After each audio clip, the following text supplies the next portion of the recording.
So this is a 2013 Ford Fusion, right?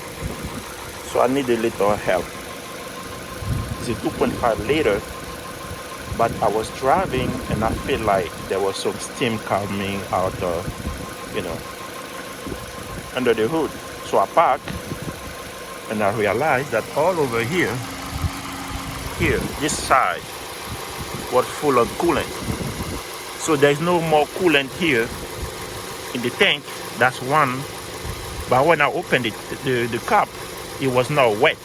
But here was full of coolant, right? But I don't see no leaking coming from the thermostat housing. There's no leak over there. Nothing is wet. And when I check, the water pump is not wet ever. So where the leak is coming from, I don't know. So I might have to change the water tank. Maybe it's the water tank, because the water tank is completely empty. But when I drive, I feel like it refills himself, since the fluid are circulating all over.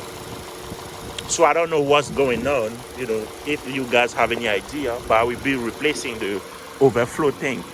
That will be the first thing I will try to do, because I feel like, when I put my hand under here, I can feel some type of, coolant dripping from there.